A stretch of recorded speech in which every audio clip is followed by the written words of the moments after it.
Hey everybody, welcome to another wonderful lesson with Mr. Roundy. Thank you for joining me. Today's math lesson is going to be on simplifying fractions.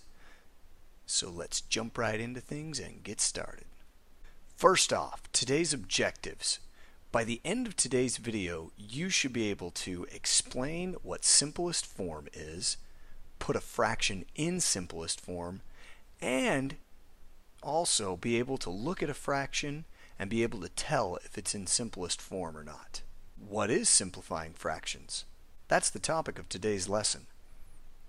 Well, basically, simplifying fractions is the process of taking a fraction and breaking it down to the smallest possible equivalent fraction, which leads to a new question. What is an equivalent fraction? If you take a look at these two fractions that I've put in here below, you'll notice that we have 6/8, 1, 2, 3, 4, 5, 6, 7, 8, and we have 3/4. Now if you look at these two fractions, you're going to notice something. Notice how the 6/8 and the 3/4 both have the exact same amount of space shaded. All they've done is break it into smaller pieces or larger pieces. 6/8 has 6 pieces and 3/4 has 3 pieces, but the 3 pieces and the 6 pieces cover the same amount of area. So really, the fraction 6/8 is the exact same as 3/4. 3/4 is just written with smaller numbers. Well, when we simplify fractions, we're basically doing the same thing. We're creating an equivalent fraction that has smaller numbers, which are easier to work with. I'd rather work with the fraction 4/5 instead of working with something like 120 over 150. 4/5 just sounds a whole lot easier. And that's why we simplify fractions. The next question we really need to think about is, how do you know when a fraction is already simplified, or as we like to say, in simplest form? Let's take a look at the two fractions below. We have 8/10 and 2/3. You know that a fraction is in simplest form when the only factor that the numerator and denominator have in common is 1. So let's look at the factors of 8 and 10. 8 has these factors: 1, 2, 4, and 8. 10 has these numbers for factors: 1, 2, 5, and 10. If I look at the factors, I have 1 as a factor, 2 as a factor, 4 and 5, no, 10 and 8, no. But notice how I have 2 as a common factor for both of these numbers. That is higher than 1. So this fraction is not in simplest form because I have factors besides 1 as a common factor.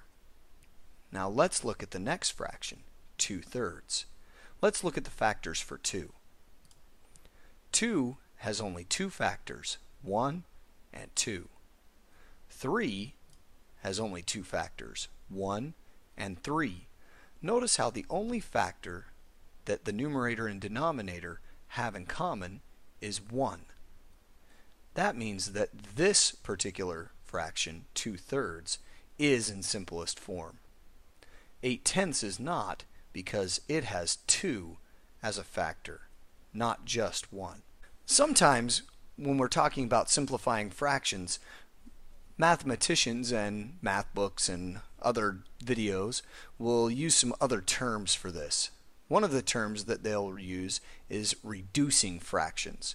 Now, reducing fractions and simplifying fractions are the exact same thing. Another term you might also hear at times is putting fractions in lowest terms. So anytime you hear simplifying fractions, reducing fractions, or putting fractions in lowest terms, they're all talking about the exact same process. How do I simplify a fraction? There are 2 ways to simplify a fraction. One you can divide the numerator and denominator by common factors until it is in simplest form, or 2, divide the numerator and denominator by the greatest common factor. Let's look at some actual examples and we'll go through the process together. Let's start out with the fraction 12/16, and we're going to use the first method on this one, using common factors until we have it in simplest form. So we start out by finding a common factor of both 12 and 16. One trick you can use is that if both numbers are even, then you can always use the factor 2. So we're going to divide both the numerator and the denominator by 2. 12 divided by 2 and 16 divided by 2. 12 divided by 2 is going to give me 6. 16 divided by 2 is going to give me 8. Now if I look at this particular fraction that I've just made, 6/8, I'll notice that both numbers are even. That means that they both have a factor 2 again. So I'm going to divide both of them by 2. 6 divided by 2 gets me 3. 8 divided by 2 will get me 4.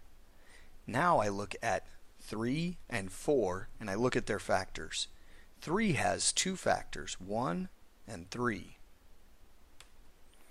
4 has three factors, 1, 2, and 4. The only factor that these two numbers have in common is 1, which means 3/4 is simplest form.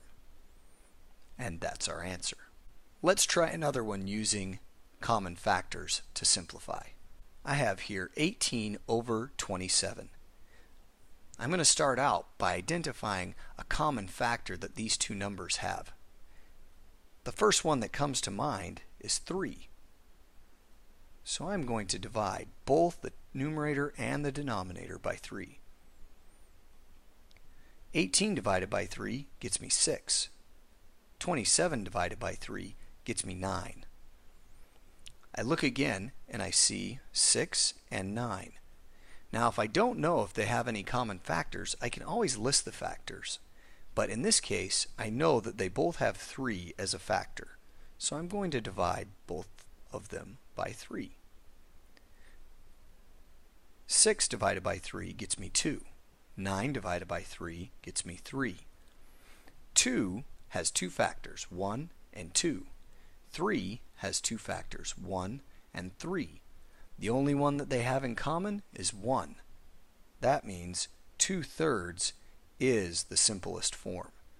Now let's try a couple where we use greatest common factor. Let's start with 24/36. What I'm going to do is list the numerator and the denominator down below. And I'm going to list all the factors for both of these. We learned about this in the last lesson on how to identify greatest common factor. I'm going to list all the factors of 24. So I have 1 and 24. I have 2 and 12. I have 3 and 8. 4 and 6.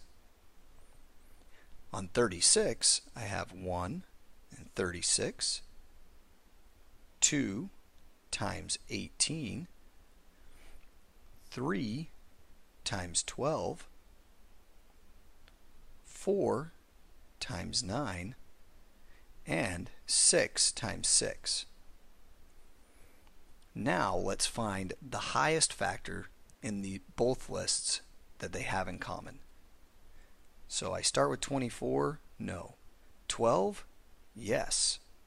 They both have a 12.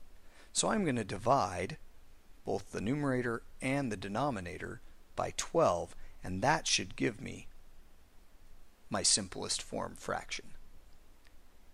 24 divided by 12 will get me 2.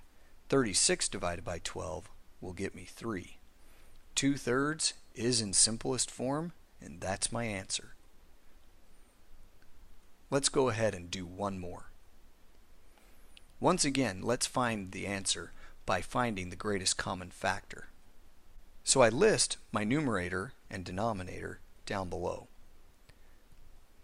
and I list the factors for each. 30 has the following factors: 1 times 30,